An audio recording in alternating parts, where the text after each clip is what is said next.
OBC में जैसे कहते हैं कि यादव सारा आरक्षण ले गए, शेड्यूल कास्ट में कहते हैं चमार सारे आईएएस अफसर बन जाते हैं, हमारा कोई नहीं बनता, एसटी में कहते हैं कि मीणाओं ने ही सब कुछ कब्जा कर लिया, बाकी को कुछ नहीं मिला।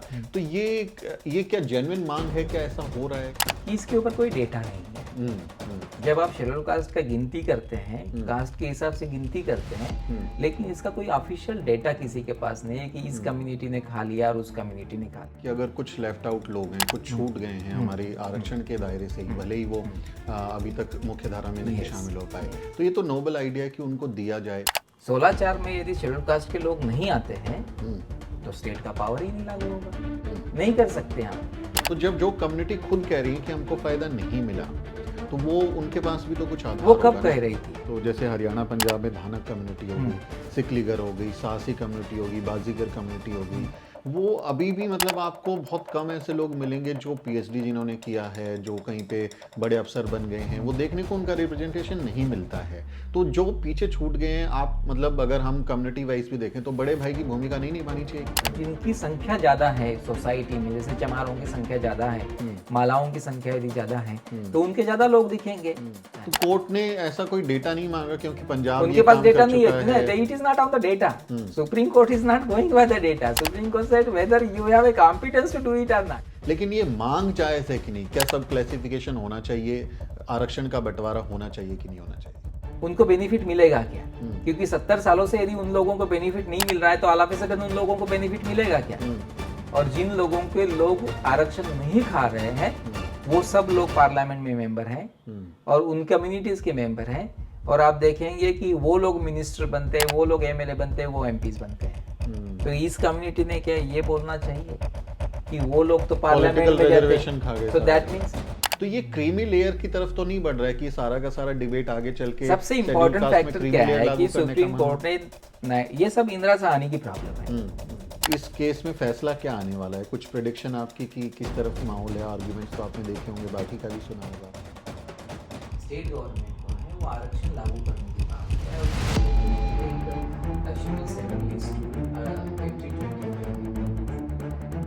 ऑलरेडी 1935 एक्ट शेड्यूल 1 में है, उसमें से उठाया। जय भीम, स्वागत है आपका हमारी इस खास मुलाकात सीरीज में। क्या दलितों के आरक्षण का बंटवारा होना चाहिए? आसान भाषा में इसका मतलब ये है कि क्या दलितों को, शेड्यूल कास्ट को, शेड्यूल ट्राइब को मिलने वाले आरक्षण में कोई वर्गीकरण होना चाहिए? कुछ लोग कहते हैं कि एससी का जो फायदा है वो चमार ले गए और एसटी का जो फायदा है वो मीणा ले गए, और इस तरह की बातें की जाती हैं, दावे किए जाते हैं कि चंद जातियां ही आरक्षण का सारा फायदा ले गई हैं, जबकि जो दूसरी जातियां हैं, जो वंचित जातियां हैं, उनको इसका फायदा नहीं मिला। इसी सवाल का जवाब तलाशने के लिए देश की सबसे बड़ी अदालत का दरवाज़ा खटखटाया गया। इस समय देश की सबसे बड़ी अदालत सुप्रीम कोर्ट में इस मसले पर सुनवाई चल रही है और कोर्ट जो है इस पर जल्द फैसला सुनाने वाला है कि क्या एससी की जो लिस्ट है उसमें उपवर्गीकरण यानी सब क्लासिफिकेशन होना चाहिए। 7 जजों की संवैधानिक पीठ है, एक बड़ी बहस इसको अपने आप में माना जा रहा है, जो आने वाले दिनों में एससी और एसटी के आरक्षण को हमेशा के लिए बदल देगी। इसी मसले पर सुप्रीम कोर्ट के जाने माने वकील नितिन मेश्राम साहब ने 7 जजों की बेंच के सामने अपने तर्क दिए। इनका आर्ग्यूमेंट जो है वो कोर्ट ने सुना और एक ऐसा आर्ग्यूमेंट ये लेकर आए हैं जिसके बाद इस पूरे केस का रुख भी बदल सकता है। तो ये क्या आर्ग्यूमेंट है और क्या दलितों के आरक्षण में बंटवारा होना चाहिए, इस बात पर, इस पूरे मसले पर विस्तार से बात करेंगे हम। तो बहुत बहुत स्वागत है वकील साहब। Thank you so much, thank you so much. अच्छा लग रहा है आपसे मिलके। अभी जो मैं आपकी वीडियो देख रहा था सोशल मीडिया पे, एक वीडियो क्लिप आप लोगों ने शेयर की जिसमें करीब 10 मिनट आप जो हैं आप आर्ग्यूमेंट देते हैं कि ये सब क्लासिफिकेशन नहीं होना चाहिए, और आप लॉजिक देते हैं कि जो 416 जो संविधान का आर्टिकल है वो दरअसल बाद में आया है और शेड्यूल कास्ट के जो लिस्ट थी वो पहले से तैयार हो चुकी थी, इसलिए ये पूरा का पूरा मसला अलग हो जाता है। तो इस आर्ग्यूमेंट को आप कैसे फ्रेम करते हैं और क्या इसके पीछे आप तर्क देख रहे हैं? जो स्टेट्स है जो शेड्यूल कास्ट की लिस्ट को बाइफर्केट करना चाहते हैं वो स्टेट्स सुप्रीम कोर्ट में आए हैं। जैसे आंध्र प्रदेश है, आंध्र प्रदेश में वो हारे थे, स्टेट्स हारे थे जी, तो सॉरी स्टेट्स जीते थे, तो हम लोग सुप्रीम कोर्ट आए थे। वो हम लोग 2004 में हमारे फेवर में जजमेंट आया था सुप्रीम कोर्ट का, तो जिसमें जो लीड पिटिशनर था मल्लेला वेंकटा राव, मैं उसका वकील हूँ सुप्रीम कोर्ट में, जो 2004 में लीड पिटिशनर सुप्रीम कोर्ट के सामने था, और वो आंध्र में भी लीड पिटिशनर था। प्रॉब्लम वहाँ से शुरू हुई है, आंध्रा से, फिर तमिलनाडु में चली गई, फिर पंजाब में आ गई। तो ये जो बाइफरकेशन है, बाइफरकेशन के लिए स्टेट्स कह रहे हैं कि 16 क्लास 4 ऑफ द कॉन्स्टिट्यूशन एक प्रोविजन है जिसमें any backward class of citizen नाम का एक टर्म है, any backward class of citizen.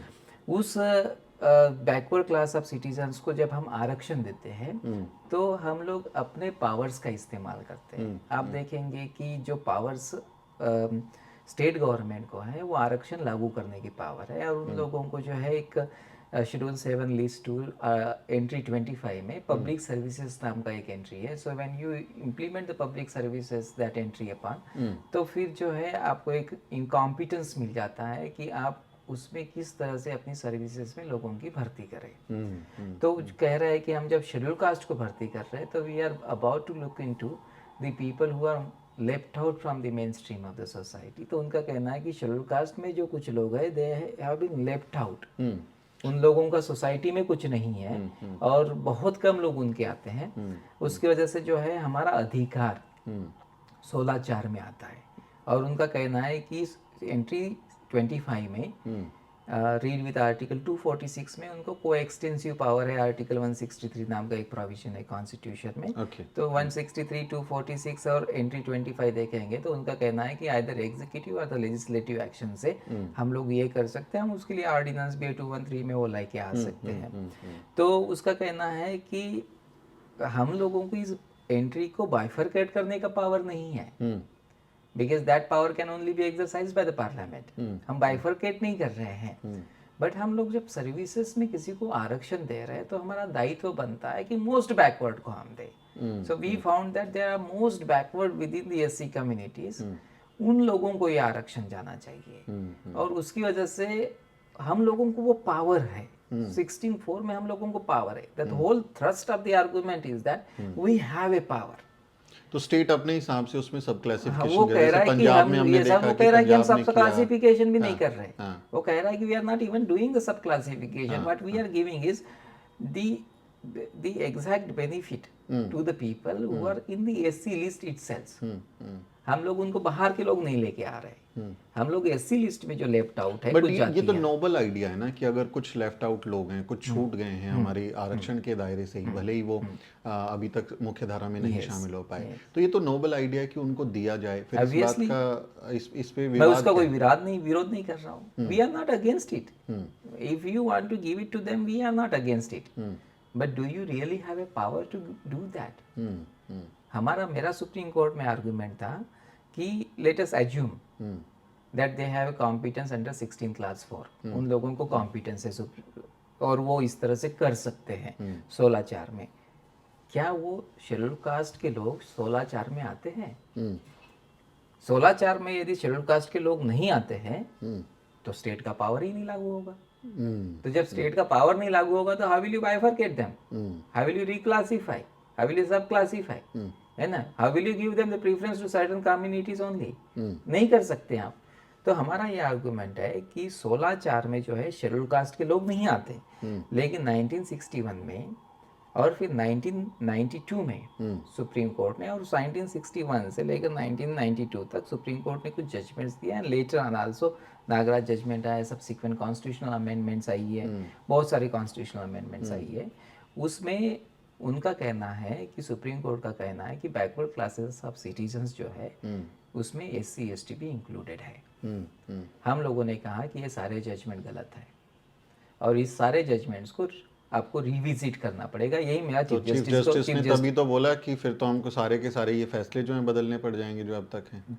आप देखेंगे कि प्लेसी वर्सेस फर्गूसन जो सुप्रीम कोर्ट का जजमेंट था वहाँ US में, वो 1898 का था। उसके 1896 का हो सकता है। उसके 58 सालों बाद उन्होंने जो है प्लेसी वर्सेस फर्गूसन को ओवररूल किया और कहा कि Plessy versus Ferguson was wrongly settled and the equal the separates are never equal, है ना? तो उन्होंने Brown versus Board of Education में उसको ओवररूल किया। So I tell you the Supreme Court judgments are never permanent. The text of the constitution is permanent. You should go by the text of the constitution. Your interpretations will come and go. But we should go by the constitution. Judgments are not permanent. So हमारा ये कहना है कि बाबा साहब अम्बेडकर बहुत बड़ी लड़ाई लड़ रहे थे और उन्होंने जो है ब्रिटिश सरकार के सामने राउंड टेबल कॉन्फ्रेंसेस 1930 टू 1932 के बीच में 3 राउंड टेबल कॉन्फ्रेंसेस हुई। बाबा साहब अम्बेडकर वहाँ गए और बाबा साहब अम्बेडकर के साथ में जो है बहुत सारे इस दलित समुदाय के नेता थे, जिसमें राव बहादुर आज श्रीनिवासन थे और उन लोगों ने जो है एक मेमोरेंडम सबमिट किया था राउंड टेबल कॉन्फ्रेंस को और उसमें उन्होंने कहा था कि we have terms and conditions. वो हमारी टर्म्स एंड कंडीशंस है और उस समय देश का संविधान बनना ये तय हुआ था। तो उन्होंने कहा था कि when new constitution will be framed of A free India, तो उस समय हम लोग इस टर्म्स एंड कंडीशंस के आधार पर ही मेजॉरिटी गवर्नमेंट के साथ में जाना चाहेंगे, अदरवाइज हम लोग नहीं जाना चाहेंगे। तो उसमें एक इम्पॉर्टेंट 4 इम्पॉर्टेंट कंडीशंस थी कि अनटचेबिलिटी का सत्यानाश होना चाहिए, मतलब उसको जल्द से समूस्ट करना चाहिए। उसके ऊपर डिबेट है बाबा साहब का। बाद में पॉलिटिकल रिजर्वेशन जो आर्टिकल 330 और 332 में आज आया हुआ है और वो ऑलरेडी हम लोगों को जो पॉलिटिकल रिजर्वेशन है वो 1935 एक्ट से ही मिला हुआ है। और सर्विसेज में जो है हम लोगों को रिप्रेजेंटेशन मतलब रिजर्वेशन और एजुकेशन में रिजर्वेशन, ये जो है 4 डिमांड बहुत बड़ी इंपॉर्टेंट और ब्रिटिश सरकार ने ये चारों डिमांड उसी समय फुलफिल किया था।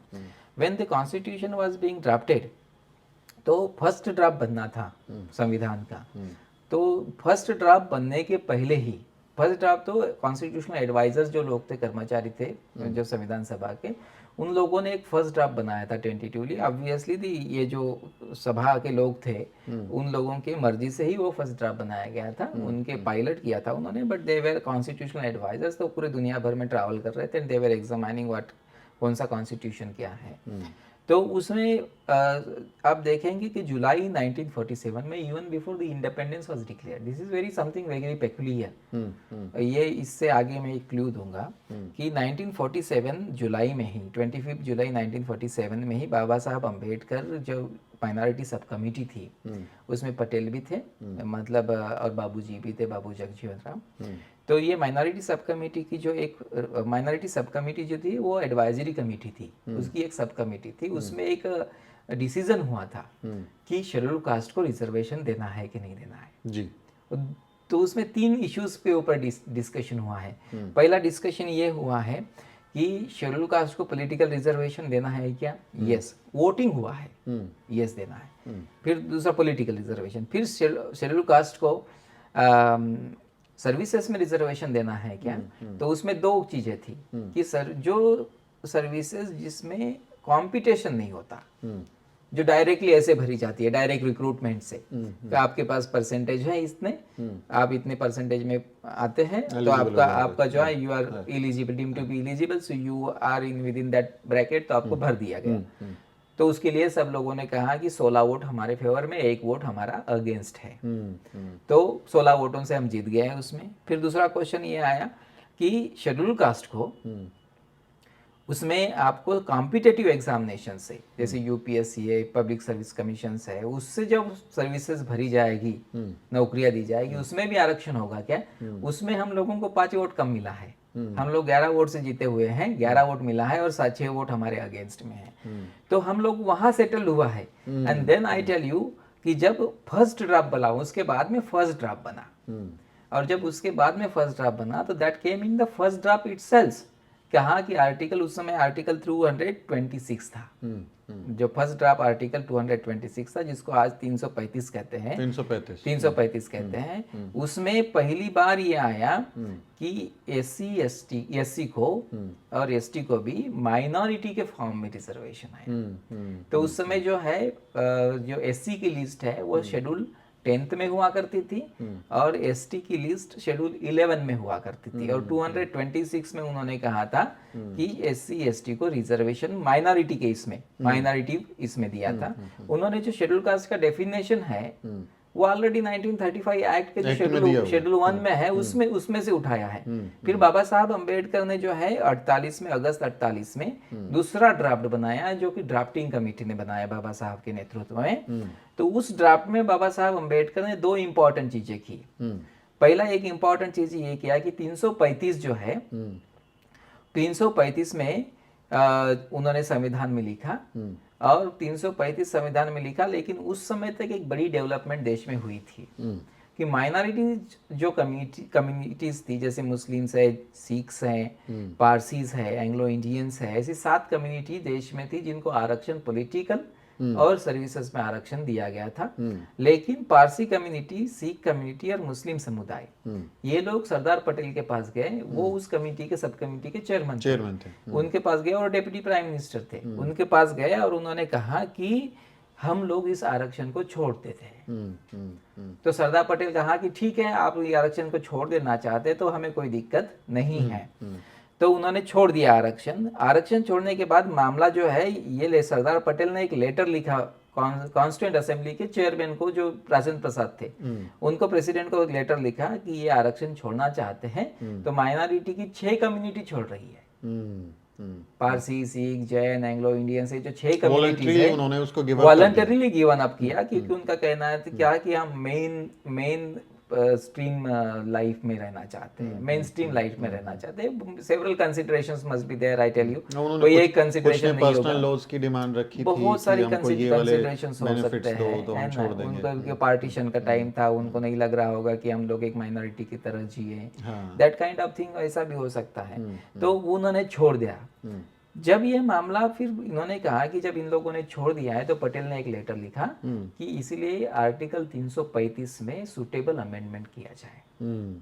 तो जब ये सुटेबल अमेंडमेंट के लिए पार्लियामेंट के सामने आया, तो पार्लियामेंट के सामने जब सुटेबल अमेंडमेंट के लिए आया, तो उस समय पटेल का एक लंबा भाषण हुआ है 335 के ऊपर, एक लंबा भाषण है। और पटेल को सिखों ने एक आरोप लगाया है कि आप हमारे साथ धोखा कर रहे हैं। और धोखा किस लिए कर रहे हैं कि आप हमारे साथ, आपने हमको बोला कि पॉलिटिकल रिजर्वेशन हम छोड़ रहे हैं, और आपने एज्यूम कर लिया कि हम सर्विसेज में आरक्षण छोड़ रहे हैं। हम तो सर्विसेज में आरक्षण छोड़ नहीं रहे हैं। तो पटेल ने एक लंबा भाषण किया और हुकुम सिंह को बहुत उन्होंने डांटा है उसमें, और कहा है कि आप इस तरह से धोखेबाजी मत कीजिए। आप मानते हैं आपकी वजह से पार्टीशन हुआ है, उन्होंने कहा कि सिर्फ सिखों की वजह से पार्टीशन हुआ है, आप हमारे पीछे पड़े थे कि पार्टीशन कीजिए करके, और आप हमको धोखेबाजी बता रहे, आपने हमारे साथ धोखा किया है। बहुत बातें किया उन्होंने, लेकिन उसमें एक इम्पॉर्टेंट बात कहा कि उनका कहना यह था कि आप मेरे पास आए और कहा कि हम लोग ये आरक्षण छोड़ना चाहते हैं, और एक बात आपने हमारे साथ कॉम्प्रोमाइज किया कि आप हमारी कुछ जातियां, पूरे धर्म को नहीं, कुछ जातियां जो 3-4 जातियां थी, जैसे सिल्कीगर वगैरह जातियां हैं, उन लोगों को आप शेड्यूल कास्ट की लिस्ट में डाल दीजिए। इस बात को लेकर मैं, जो दलितों के प्रतिनिधि थे, उन लोगों को मनाया। वो मानने को तैयार नहीं थे, वो बिल्कुल रेडी नहीं थे इस चीज के लिए। तो उस कमेटी में जो है बाबा साहब थे, बाबूजी भी थे, ठीक है, तो मुनिस्वामी पिल्लई थे। तो उन लोगों को मैंने मनाया, और बहुत मनाने के बाद वो माने राष्ट्र हित में, और आपकी 3-4 कम्युनिटी को हमने शेड्यूल कास्ट का दर्जा दिया, उसके बाद में आपने छोड़ा है। ये पटेल ने एक लंबा भाषण करके बताया उन लोगों को। तो उसके बाद में अमेंडमेंट को रीओपन किया उस आर्टिकल को, और ये सवाल डिस्कस किया गया कि सिखों को और मुसलमानों को भी सर्विसेज में आरक्षण देना चाहिए कि नहीं देना चाहिए। तो उसमें उसको जो है संविधान सभा ने फिर उसको खारिज किया। तो जब सबका खारिज हो चुका था, सिर्फ एससी का नहीं हुआ था खारिज, तो उसकी वजह से 335 आर्टिकल जो है वो माइनॉरिटी शब्द था उसमें। तो जब एक ही कम्युनिटी थी, तो उसकी वजह से उन्होंने शेड्यूल कास्ट की कम्युनिटी को रिप्लेस कर दिया कि शेड्यूल कास्ट, शेड्यूल माइनॉरिटी को रिप्लेस करके शेड्यूल कास्ट कर दिया। तो हमारा आरक्षण वहां से है। अब दूसरा इंपॉर्टेंट एस्पेक्ट यह है कि जब ये हो रहा था, तो ये जो बैकवर्डनेस वाला जो है, ये अमेंडमेंट हुआ है, मैं उसी की तरफ आ रहा हूँ कि जब बैकवर्डनेस, जब ये 16-4 उसके बाद में बनी है, तो जब बाबा साहब सेकेंड ड्राफ्ट बना रहे थे, तो 16-4 जो आर्टिकल है उसका नंबर था 10(3). तो 10(3) में जो है, जब पहला ड्राफ्ट आया था, तो उसमें उन्होंने specifically any class of citizens लिखा था, any class of citizens. Article 16 में 16(4) में आरक्षण किसी को देना है एनेबलिंग पावर के तौर में, वो फंडामेंटल राइट नहीं है, एनेबलिंग पावर है, स्टेट चाहे तो दे सकता है, नहीं चाहे तो नहीं दे सकता है। तो वो आर्टिकल 16 एक वो एक्सेप्शन है कि स्टेट चाहे तो किसी के फेवर में इस तरह का कर सकता है, that will not hit by article 16 class 2। तो ये जो जब आया, बाबा साहब ने जब ड्राफ्ट बनाया तो उसमें स्पेसिफिकली बैकवर्ड वर्ड डाला। एनी के और एनी क्लास के बीच में, एनी और क्लास के पहले बैकवर्ड वर्ड डाला। तो any backward class of citizens, इसके ऊपर बहुत विवाद हुआ कॉन्स्टिट्यूंट असेंबली में। मुझे लगता है कि जो सबसे ज्यादा विवाद जिस चीजों पे हुए हैं उसमें से ये एक आर्टिकल है। और उसमें उन्होंने सवाल पूछा कि हम लोगों ने तो SC ST को तो आरक्षण दे दिया है, तो ये बैकवर्ड क्या है? तो चंद्रिका राम नाम के एक बड़े संविधान में सभा में मेंबर थे बिहार से, उन्होंने कहा कि ये बैकवर्ड जो शब्द है वो आप लोग समझ नहीं पा रहे। ये बैकवर्ड शब्द उनकी भाषा में बता रहा हूँ। उन्होंने कहा है कि ये बैकवर्ड शब्द जो है वो त्रिवर्णिक, वर्ण व्यवस्था के त्रिवर्ण के लोगों के नीचे और हरिजन के ऊपर, उन्होंने हरिजन वर्ड कहा है इसलिए बोल रहा हूँ कि उन्होंने क्या, हरिजन के ऊपर और ब्राह्मण क्षत्रिय और वैश्य के नीचे जो लोग हैं वो है बैकवर्ड। तो वो बेसिकली शूद्रों को कह रहे थे, शूद्रों को कह रहे थे, ओबीसी समझ लीजिए, आप उसको ओबीसी समझ सकते हैं, शूद्रों को कह रहे थे। तो हमारे लोगों का आर्गुमेंट ये है कि बैकवर्ड, बाबा साहब ने फिर उसके ऊपर स्पीच किया और उन्होंने कहा कि बैकवर्ड जो है वो कौन है वो स्टेट ही डिसाइड करेगा। ओके ओके, हम लोग we are not identifying who will be the backward communities, who will be the backward class of citizens, that has to be identified by the state. तो मैं बस अपने दर्शकों को आसान भाषा में समझा दूं, वकील साहब कह रहे हैं कि शेड्यूल कास्ट को बाबा साहब ने पहले ही सेटल कर दिया और जो बैकवर्ड शब्द आया है वो स्टेट पर छोड़ दिया कि वो अपने वहाँ के हिसाब से देखें कि कौन सी पिछड़ी जातियाँ पिछड़ गई हैं, उनको उसके हिसाब से वो आरक्षण दे सकते हैं। लेकिन वकील साहब ये तो हिस्ट्री हुई ना, ये हिस्ट्री है, लेकिन अभी कम्युनिटी में ये भावना है कि शेड्यूल कास्ट का आरक्षण जो है वो चंद जातियाँ ले रही हैं, शेड्यूल ट्राइब का आरक्षण चंद जातियाँ ले रही हैं। ओबीसी में जैसे कहते हैं कि यादव सारा आरक्षण ले गए, शेड्यूल कास्ट में कहते हैं चमार सारे IAS अफसर बन जाते हैं, हमारा कोई नहीं बनता। ST में कहते हैं कि मीणाओं ने ही सब कुछ कब्जा कर लिया, बाकी को कुछ नहीं मिला। तो ये क्या जेन्युइन मांग है, क्या ऐसा हो रहा है? कुछ तथ्य कोर्ट में दिए गए हैं क्या? The most important factor is कि इसके ऊपर कोई डेटा नहीं है।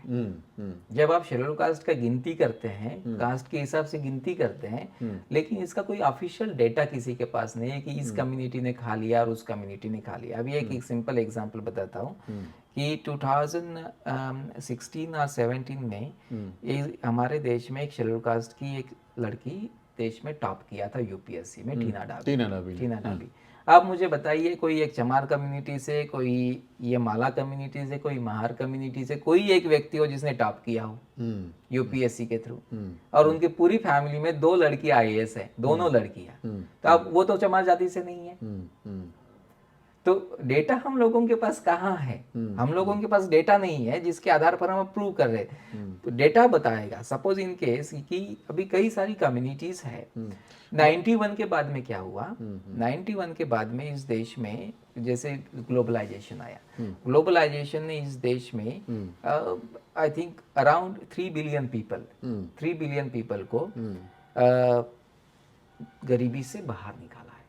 और ये सारे जो लोग हैं उसमें से मेजॉरिटी पीपल इंडिया में है। तो 91 के बाद में ये फिनोमिना बदल गया है। और ये जो स्टेट जो लोग डेटा लेकर आ रहे हैं वो 2000 का डेटा है। अच्छा, पुराना डेटा 2000 का डेटा है। उसके बाद में आप रेशियो देखिए, उसमें जो ये कम्युनिटी जो पीछे छूट गई थी वो आज आरक्षण के क्षेत्र में आगे निकल रही है। लेकिन अब जैसे तेलंगाना में मडिगा कम्युनिटी है, मडिगा कम्युनिटी ने पूरा सरकार को वो लोग लगातार मांग कर रहे हैं कि हमको जो है अलग से इसमें सब क्लासिफिकेशन में डालो, क्योंकि सारा आरक्षण दूसरी कम्युनिटी को मिल रहा है, हमारी आबादी ज़्यादा है फिर भी हमको नहीं मिला। और अभी आप देखिए कि मोदी सरकार ने सेक्रेटरी लेवल पे कमेटी बनाई है कि वो मडिगा के आरक्षण को क्या उसमें सब क्लासिफिकेशन हो सकता है, उसकी वो अभी पड़ताल कर रहे हैं। तो जब जो कम्युनिटी खुद कह रही है कि हमको फ़ायदा नहीं मिला, तो वो उनके पास भी तो कुछ आधार वो कब कह रही थी? वो कम्युनिटी कह रही थी 95 के बाद में। 99 में जब वहां सरकार बनी, उसका एक बहुत पेकुलियर सिचुएशन है। आप देखेंगे कि आज का जो आंध्र प्रदेश है और तेलंगाना है, ये पहले एक नहीं थे। बाद में 1950 के बाद एक हुए। तो आज का जो तेलंगाना है वो प्रदेश हुआ करता था वह मद्रास प्रांत में, मद्रास प्रांत का मद्रास प्रोविंसी का एरिया हुआ करता था। वह ब्रिटिश एजुकेशन था, इंग्लिश एजुकेशन था, ब्रिटिश राज था। और आज का जो प्रदेश तेलंगाना है उस पर हैदराबाद निजाम का राज था, वो उर्दू मीडियम एजुकेशन था। तो जब 1950 में जब ये दोनों को तेलुगु स्पीकिंग एरिया करके, क्योंकि हमारे देश में लिंग्विस्टिक स्टेट्स का चलन आया, तो उन्होंने कहा कि सारे भाषा एक बोलने वाले लोगों को एक जगह पे रखा जाए। तो उन्होंने आंध्र प्रदेश को काट कर मद्रास प्रोविंसी से तेलंगाना से जोड़ दिया और उसका आंध्र प्रदेश नाम दे दिया। आंध्र प्रदेश में हुआ क्या कि जब इंग्लिश एजुकेशन वाले वो लोग थे, उस एरिया में माला कम्युनिटी बहुत बड़े डोमिनेंट लोग है, जनसंख्या ज्यादा है। और तेलंगाना में जो है मादिगा कम्युनिटी डोमिनेंट है संख्या के मामले में, उनका 12% से ज्यादा शेयर है स्टेट के पॉपुलेशन में। तो वो कम्युनिटी जब इंग्लिश एजुकेशन लागू हुआ पूरे स्टेट में 1950 के बाद में, इंग्लिश एजुकेशन से वो जो दुनिया चल रही थी, अंग्रेजी को वैल्यू आ गया, तो जो मादिगा कम्युनिटी उर्दू में पढ़ाई कर रही थी वो बैकवर्ड हो गई, वो कंपटीशन में सस्टेन नहीं कर पाई। और वो ब्रिटिश राज में वो लोग थे, वो इंग्लिश एजुकेशन लिए थे, वहाँ प्रोग्रेसिव स्टेट था और ये रिग्रेसिव स्टेट था, उसकी वजह से वो आगे निकल गए। तो जो गैप थी वो बेसिकली रीजनल जो डिस्पैरिटीज है उसकी वजह से गैप आई थी। लेकिन जब उन्होंने 95 में डिमांड करना शुरू किया तो 99 में ये प्रकरण स्टेट ने उठाया। उस समय चंद्रबाबू नायडू चीफ मिनिस्टर थे। चंद्रबाबू नायडू ने क्या किया कि एक कम्युनिटी हमारे साथ में आती है, पूरी मादिगा कम्युनिटी जिसका 12% वोटिंग है, उसके फेवर में उन्होंने कर दिया 7% आरक्षण दे दिया, माला को 6% आरक्षण दे दिया, और दूसरे दो कम्युनिटीज थे उसको 1% आरक्षण दे दिया। उसको जब हाईकोर्ट ने अलाउ किया उसके बाद में अभी 24 साल बीत गए हैं, 24 साल बीत गए हैं। और मैं आपको बता रहा हूँ कि मेरे खास दोस्त मादिगा कम्युनिटी से अम्बेडकराइट है, वो इसका विरोध कर रहे हैं। वो सुप्रीम कोर्ट में मेरे साथ में आए थे। अच्छा, हाँ, मेरे साथ में मादिगा कम्युनिटी के जो प्रोफेसर है अम्बेडकराइट और उस्मानिया यूनिवर्सिटी के लॉ डिपार्टमेंट के HOD है, वो हमारे साथ कोर्ट में मेरे साथ में उस दिन थे। वो इसका विरोध कर रहे हैं। वो कह रहे हैं कि इससे तो मादिगा का लॉस हो जाएगा। वो कह रहे हैं कि 6% में मादिगा को क्यों समाविष्ट कर रहे हैं जबकि हमारे पास 15% होना चाहिए। So that means the situation has changed. और ये 91 के बाद में देश में जो ग्लोबलाइजेशन आया है और जो मार्केट इकोनॉमी आई है उसकी वजह से इन जातियों ने एकदम लीड लिया है। लेकिन कई जातियां ऐसी हैं वकील साहब, देखिए हम क्योंकि सामाजिक तौर पे देखें तो जैसे हरियाणा पंजाब में धानक कम्युनिटी हो गई, सिकलीगर हो गई, सासी कम्युनिटी होगी, बाजीगर कम्युनिटी हो गई, वो अभी भी मतलब आपको बहुत कम ऐसे लोग मिलेंगे जो PhD जिन्होंने किया है, जो कहीं पे बड़े अफसर बन गए हैं, वो देखने को उनका रिप्रेजेंटेशन नहीं मिलता है। तो जो पीछे छूट गए हैं, आप मतलब अगर हम कम्युनिटी वाइज भी देखें तो बड़े भाई की भूमिका नहीं निभानी चाहिए कि छोटा? ऑब्वियसली आप मुझे बताइए कि देश में जो शेड्यूल कास्ट है उसमें कुछ छोटी कम्युनिटीज है संख्या में और कुछ कम्युनिटी संख्या में बहुत बड़ी है। अब जब ऑफिस में आप जाएंगे तो यदि 15 वहाँ शेड्यूल कास्ट के लोग दिखाई दे रहे हैं तो जिनकी संख्या ज्यादा है सोसाइटी में, जैसे चमारों की संख्या ज्यादा है, मालाओं की संख्या यदि ज्यादा है तो उनके ज्यादा लोग दिखेंगे। और जो जिनकी संख्या कमी है, जैसे धानक की संख्या कम है, तो उसके 2-3 लोग दिखेंगे, 1-2 लोग दिखेंगे, तो वो रिप्रेजेंटेशन दिख रहा है। ऐसा तो होगा नहीं कि धानक के 15 लोग वहां बैठ जाएंगे। That is not supposed to be, they supposed to be expected. Valid point है ना? तो जिनकी संख्या ज्यादा है सोसाइटी में वो शेड्यूल कास्ट में ज्यादा दिखाई दे रहे हैं, और जिनकी संख्या कम है वो कम दिखाई दे रहे हैं क्योंकि ऑलरेडी उनकी संख्या कम है। तो जिनकी संख्या कम है उसमें एलिजिबल कैंडिडेट भी कम रहेंगे। और ये भी मायने रखता है कि क्या वो मिनिमम क्राइटेरिया फुलफिल करने तक पहुंचे हैं कि नहीं पहुंचे हैं। नहीं, सपोज मान लीजिए कि एक कम्युनिटी, जैसे सपोज हम लोग एक एक्सपेक्ट करते हैं कि एक छोटी संख्या में छोटी कम्युनिटी है, कोई शेड्यूल कास्ट की एक्स कम्युनिटी है, उसमें 20 एलिजिबल उस साल में उस डिस्ट्रिक्ट में लोग हैं, 20 एलिजिबल, तो 20 लोग जो है वो एक ही पोस्ट के लिए अप्लाई नहीं करेंगे ना, वहाँ 20 ही पोस्ट निकल रही है। तो जब वहाँ 20 पोस्ट निकल रही है, हो सकता है 20 जगह पे वो सिलेक्ट हो चुके हैं, तो डिफरेंट ऑफिसेस में है। लेकिन आप एक ऑफिस में जाएंगे तो वो आपको एक ही दिखेगा और बाकी जो है दूसरे बड़ी जातियों के लोग दिखेंगे, चमार दिखेंगे, फिर हो सकता है आपको रविदासी दिखेंगे, जाटव दिखेंगे, महार दिखेंगे को कोई भी दिख सकता तो है। कोर्ट ने ऐसा कोई डेटा नहीं मांगा क्योंकि पंजाब उनके ये पास काम डेटा कर नहीं चुका है, it is not on the data.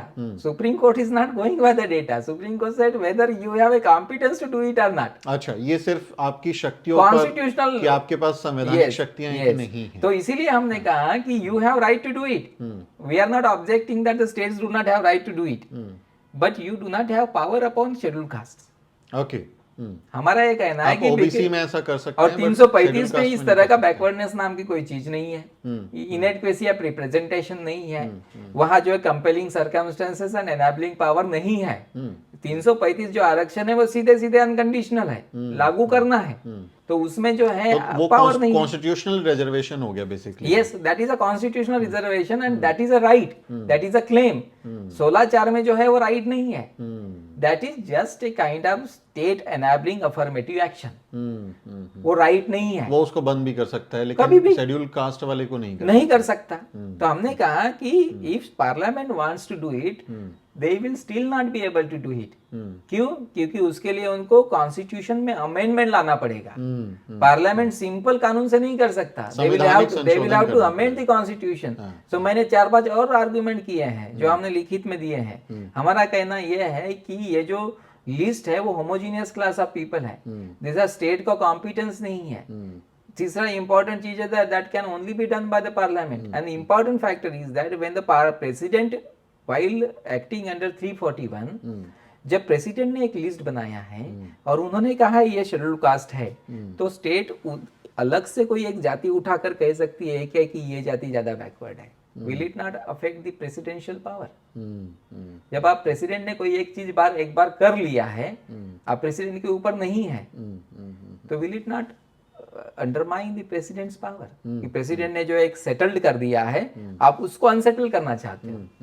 So that is a constitutional issue we were discussing in the court. So उस समय कोर्ट ने मुझे कहा कि आप जो आर्गुमेंट कर रहे हैं ये तो हमने 75 साल में जो लेट डाउन किया सब है खत्म हो जाएगा, सब खत्म हो जाएगा। तो मैंने क्या, करो खत्म, तुम खत्म करने के लिए बैठे हो यहाँ जो रॉन्गली सेटल्ड है। मैंने उनको कहा कि this is a truth and we can not rewrite the truth sitting in this court, ये मैंने उनको स्पेसिफिकली कोर्ट में कहा है। हम सब ने सुना वो। हाँ, तो मैंने ये मेरा आर्गुमेंट यह है कि जब इंदिरा साहनी केस में आपने ये किया, उसके पहले जो है general manager versus Rangachari case में आपने ये किया, उस समय इंदिरा साहनी केस क्या है? आपने हमें यहाँ बैकवर्ड में डाल दिया। इंदिरा साहनी केस क्या है? इंदिरा साहनी केस एक सिंपल है कि मोहित है, आप है और मैं हूं, आपका और मेरा झगड़ा चल रहा है, हम लोग कोर्ट में जाए, मतलब सुमित चौहान नितिन मेश्राम का झगड़ा चल रहा है, हम लोग सुप्रीम कोर्ट गए, सुप्रीम कोर्ट में सुमित चौहान नितिन मेश्राम की केस सुनवाई हुई, उसके ऊपर निर्णय आया, लेकिन निर्णय मोहित के खिलाफ है। ठीक है, we were not before the court, party नहीं थे, we were not before the court, कोई पार्टी so नहीं था। this is the gross violation of natural justice of any community कि आपने हमारी बात को सुनने बगैर हमारे खिलाफ और जजमेंट दे उसमें तो दिया। शेड्यूल कास्ट के लोग अपीयर भी नहीं हुए, कोई पार्टी नहीं था, तो उन्होंने बहस भी नहीं किया होगा, आर्गुमेंट भी नहीं कुछ दिया भी होगा। नहीं। I tell you that question was never before them, they said that you know, question क्या था, क्वेश्चन 3 नाम का एक फ्रेम किया उन्होंने, उसमें सब क्वेश्चंस 4-5 थे। उसमें उन्होंने कहा कि how to identify the backward classes. और schedule caste is already identified community, वो तो ऑलरेडी आपके कॉन्स्टिट्यूशन हम 35 से हम लोग आइडेंटिफाइड है। हम लोग 1936 में जो राजा ने एक ऑर्डर बनाया था इंग्लैंड के, और वो पार्लियामेंट ऑफ इंग्लैंड ने पास किया था, उसमें हम आइडेंटिफाइड है। Why do you want to again identify us? हमारे आइडेंटिफिकेशन का सवाल पार्लियामेंट के अंडर में आता है, प्रेसिडेंट के अंडर में आता है। सेटल्ड हो चुका था कि कैसे शेड्यूल कास्ट की लिस्ट को तैयार किया गया और उसमें क्या क्या क्राइटेरिया थे। पूरी गवर्नमेंट ऑफ इंडिया एक्ट में आप देखेंगे तो क्या उनको वो ब्राह्मण को गुरु मानते हैं, क्या ब्राह्मण उनके हाथ का छुआ पानी पीता है, उनको मंदिर it is two way, it is two way. लोग क्या कहते हैं, कल मुझे प्रोफेसर थोरात फोन कर रहे थे, तो उनका कहना था कि the foundation of schedule caste list is untouchability. So I said I have a partial dissent on this. मैंने उनको कहा कि it is not the only foundation of the untouchability is not the only foundation, the stricter form of untouchability is the foundation. And second important thing that कि जैसे किसी community को schedule caste list में डालना है कि नहीं डालना है, इसके समय उसने क्या किया कि कुछ कम्युनिटी को बैकवर्ड के तौर पर किसी ने बाहर निकाल दिया है गांव से, that community will not entitle for this. किसी के ऊपर टेम्पररी अनटचेबिलिटी है तो they will not be entitled for this. Fourth important factor उसमें क्या आइडेंटिफिकेशन में कि ब्राह्मण के वो अपना गुरु मानते हैं कि नहीं, मतलब पूजा पाठ उससे करवाते हैं कि नहीं। तो इसका मतलब ये है कि उधर से ही नहीं है, मतलब ब्राह्मणों से ही बाइकआउट नहीं है, हम लोगों से भी उसका बाइकआउट है। Is it not right? So कुछ कम्युनिटी ऐसी है जो ब्राह्मणों ने उनके ऊपर बाइकआउट किया, लेकिन इन्होंने ब्राह्मणों का बाइकआउट नहीं किया। जैसे हमारे घरों में आज तक कभी भी कोई ब्राह्मण के हाथों से कोई कर्मकांड नहीं होता, ना ब्राह्मण हमारे घर हम नहीं आने देते, वो आना चाहता हो सकता है, करवाते ही नहीं है उससे। हम लोग नहीं आने देते। तो ये जो फाउंडेशन ऑफ दिस लिस्ट ही ना, कि ये लोग आने देना चाहते हैं कि नहीं आने देना चाहते। सो that is one of the important factor. तो इसीलिए मेरा ये कहना है कि लिस्ट मतलब जो ऑलरेडी आइडेंटिफाइड है, उस चीज को आप ऐसे कैसे कह सकते हैं कि इसका आइडेंटिफिकेशन और करना है। बट ये तो उसकी कहीं की संवैधानिकता पर बहस होगी कि वो कॉन्स्टिट्यूशनली वैलिड है कि नहीं है, लेकिन ये मांग जायज है कि नहीं? क्या सब क्लासिफिकेशन होना चाहिए, आरक्षण का बंटवारा होना चाहिए कि नहीं होना चाहिए? मुझे लगता है कि हम लोग आरक्षण के बंटवारे को लेकर एक कॉन्फ्रेंसिव डिबेट करना चाहिए इस देश में। The reason I am telling you कि जिनको लगता है कि आरक्षण का बंटवारा होना चाहिए, वो लोग हमको ये बात बताए कि आरक्षण का बंटवारा यदि होता है सपोज, तो जो लोग आप सोकॉल्ड ये कहते हैं कि जिनको बेनिफिट मिलना चाहिए, उनको बेनिफिट मिलेगा क्या? उनको बेनिफिट मिलेगा क्या? क्योंकि 70 सालों से यदि उन लोगों को बेनिफिट नहीं मिल रहा है, तो ऑल ऑफ अ सडन उन लोगों को बेनिफिट मिलेगा क्या? Will they be able to compete for the post which are beyond their competence? क्योंकि हमने उनमें कैपेबिलिटीज बिल्ड नहीं किया है। जब हम लोगों ने उनमें इतनी कैपेबिलिटीज नहीं बिल्ड किया, तो उनको बेनिफिट होगा क्या? ये एक important. And second important thing है कि ये जो एससी कम्युनिटी का रिजर्वेशन किसी एक जाति को नहीं मिला है, ये किसी इंडिविजुअल का नहीं है जी। ये एक समूहों का मिला है। आप समूहों के पार्ट है, समूहों को जब मिला हुआ है तो आपको वो उसका बेनिफिट लेना चाहिए। और उसके लिए जो है गवर्नमेंट ऑफ इंडिया की कई सारी स्कीम्स हैं, तो उस स्कीम्स में यदि आप पार्टिसिपेट नहीं कर रहे, तो शायद हो सकता है कि आपको वो चीज नहीं मिल पा रही है। But there are checks and balances in the constitution. Now I am coming to a very important question, how checks and balances are working in the constitution. You will see that कि जिन लोगों के ऊपर आरोप है, जिन communities के ऊपर, कि ये सारा का सारा आरक्षण सर्विसेज में खा जाते हैं, उन कम्युनिटीज का इस देश में कोई भी आदमी मेंबर पार्लियामेंट नहीं रहता है। और जिन लोगों के लोग आरक्षण नहीं खा रहे हैं, वो सब लोग पार्लियामेंट में मेंबर हैं और उन कम्युनिटीज के मेंबर हैं। और आप देखेंगे कि वो लोग मिनिस्टर बनते हैं, वो लोग एमएलए बनते हैं, वो एमपीज बनते हैं। तो इस कम्युनिटी ने क्या ये बोलना चाहिए कि वो लोग तो पार्लियामेंट में जाते हैं? So that means so those who are not able to gain the advantage of this services education reservation in services, they are getting the advantage in political reservation, and that is a more better reservation. तो वहां से वो advantage ले रहे हैं। तो इस देश में उस कम्युनिटी को जो है गवर्नमेंट की कई सारी फैसिलिटीज का फायदा मिल रहा है अदर देन द सर्विसेज, तो वहां वो एडवांस कर रहा है। बट इसमें जैसे एक क्वेश्चन ये आता है कि भाई मान लिया कोई जॉब है, कोई नौकरी निकली है और उसकी मिनिमम क्वालिफिकेशन है कि उसमें ग्रेजुएट बंदा होना चाहिए, और अगर किसी कम्युनिटी में जिसका हम जिक्र कर रहे हैं कि वो ज़्यादा मार्जिनलाइज है, उसका व्यक्ति अगर ग्रेजुएट है ही नहीं, तो वो ऑटोमेटिकली एलिजिबल नहीं हो जाएगा। तो हमको उसको ज़्यादा सुविधाएं देनी चाहिए, चाहे उसके लिए अच्छे से हॉस्टल खोलें, अच्छे स्कूल सर्विस बना सकते हैं, कोई अच्छी सी स्कॉलरशिप स्कीम्स ला सकते हैं। तो क्या पर्टिकुलरली ये सरकार की भी जिम्मेदारी बन जाती है कि वो ज़्यादा बेनिफिशियरी काम करें उनके लिए? देखिए, सरकार जो है ना, SC ST कम्युनिटीज़ को कम्प्लीटली निगलेक्ट किया है सरकार ने, और उसके ऊपर जो उसका बजट है उसको भी वो किसी और कामों में खर्चा कर देता है। सड़क बना लिया, स्टेडियम बना लिया, कुछ भी बना देता है। जैसे अभी लातूर का एक मेंबर पार्लियामेंट था, उसका भाई का वकील था मैं, तो उन्होंने मुझे फ़ोन किया कि यहाँ जो डिस्ट्रिक्ट मैजिस्ट्रेट है उसने SC फंड से एक झंडा खड़ा कर दिया है, और झंडा खड़ा करने के लिए जो है वो 31 लाख रुपए का खर्चा आया है। तो उसको हमने सवाल पूछा कि ये तो SC कंपोनेंट प्लान का पैसा तुमने इस्तेमाल किया, तो DM कह रहा है कि झंडा सबका ही है। अच्छा। और उसके ऊपर जो है DM के साथ में सांसद का जो है बहुत वाद विवाद हो गया, तो कह रहा है कि ये तो झंडा सबका है। तो इस तरह से उस कंपोनेंट प्लान का मिसयूज होता है। आपको मैं सच बता रहा हूँ कि जो कम्युनिटीज एडवांटेज ले रही होगी ये रिजर्वेशन का, तो वो कम्युनिटीज गवर्नमेंट के भरोसे पे नहीं ले रही है। इसलिए यदि आपको लगता है कि बहुत वीकर कम्युनिटीज को इसका बेनिफिट मिलना चाहिए, तो गवर्नमेंट ने इसका कंपोनेंट प्लान जो है वो सही तरीके से इम्प्लीमेंट करना चाहिए, सही तरीके से। जैसे मैं आपको बता रहा हूँ कि स्कूल्स जो है they are the most important units in building capabilities. तो गांव गांव में जो स्कूल बनी है वो बहुत बेहतरीन स्कूलें होनी चाहिए, इंग्लिश एजुकेशन की स्कूलें होनी चाहिए, वहाँ हर तरह की फैसिलिटीज होनी चाहिए। और वो हर तरह की फैसिलिटीज होने के बाद मुझे लगता है कि वहाँ से हम लोग कैपेबिलिटीज बिल्डिंग कर सकते हैं। लेकिन मैंने आपको कहा कि 91 के बाद में ये फिनोमेना ऑलरेडी स्टार्ट हो चुका है। 91 के बाद में ये फिनोमेना बहुत एडवांस लेवल पर है। और आप देखेंगे कि ये कम्युनिटीज के लोग जो पिछड़ गए होंगे आज देश की बहुत बड़ी बड़ी संस्थान में बड़े अधिकारी पद पर है, बहुत बड़े संस्थान पर।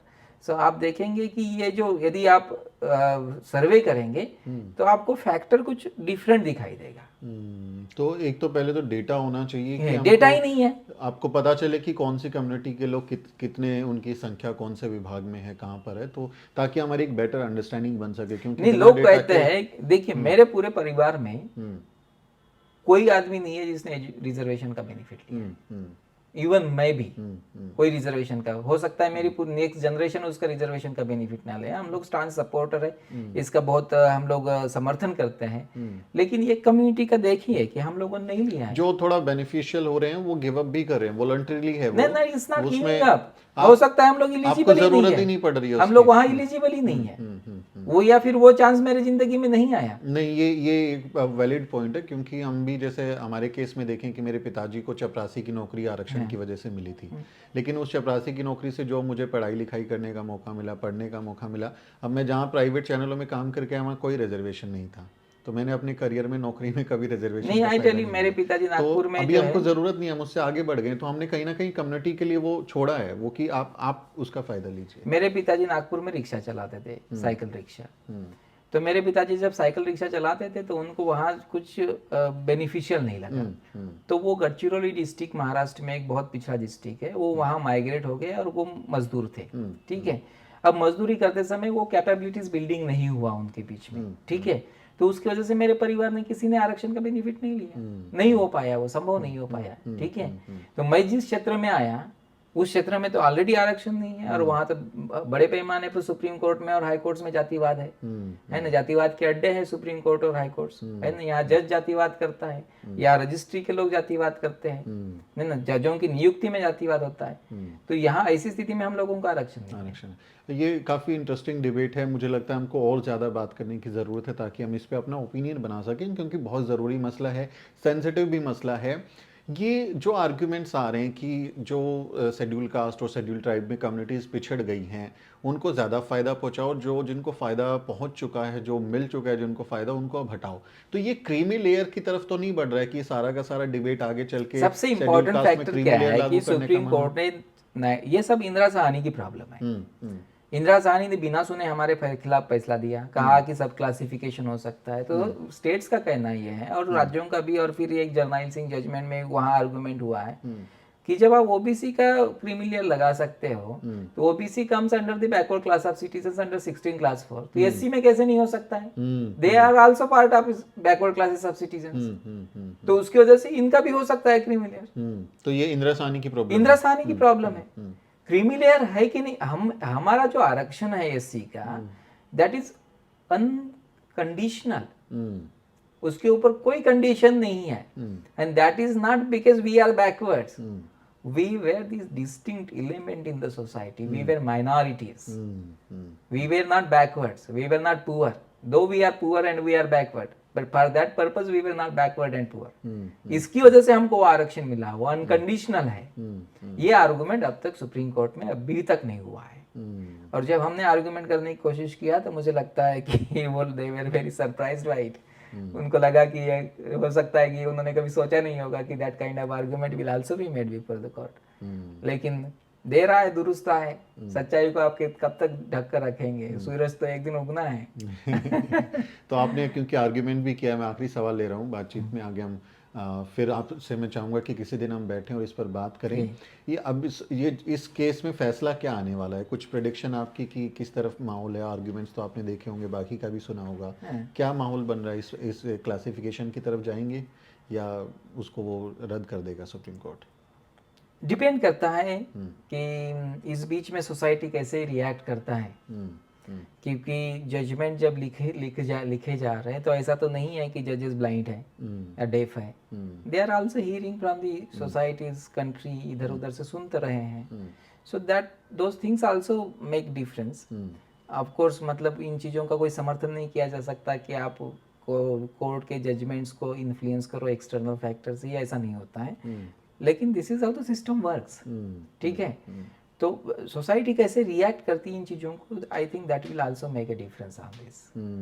तो देखते हैं। परसों के दिन मैं जा रहा हूँ हैदराबाद, वहाँ एक बड़ी कॉन्फ्रेंस है इसको लेकर, और आई थिंक उसके बाद विशाखापट्टनम एक कॉन्फ्रेंस है। तो है, लोग कोशिश कर रहे हैं कि डिबेट बन गया समाज में, इसके लोग ऊपर ओपिनियन शेप करने की कोशिश कर रहे हैं, क्योंकि एक्चुअली लोग दे आर वेरी कंफ्यूज्ड। लोगों का बहुत कंफ्यूजन है कि 16(4) तो फंडामेंटल राइट है।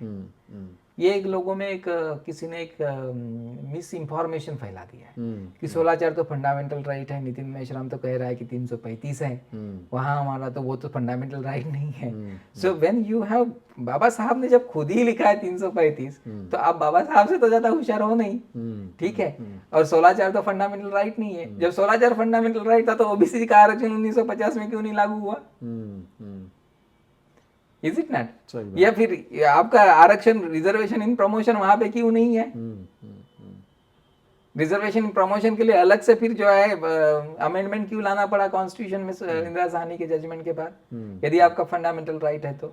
और यदि फंडामेंटल राइट है तो भी बैकवर्डनेस क्यों है वहाँ इनएडिक्वेसी ऑफ रिप्रेजेंटेशन क्राइटेरिया क्यों है वहाँ? फिर कंपेलिंग सर्कमस्टेंसेस और स्टेट का विल क्यों वहाँ इन्वॉल्व है? Fundamental rights are suppose to be implemented as it is, है ना?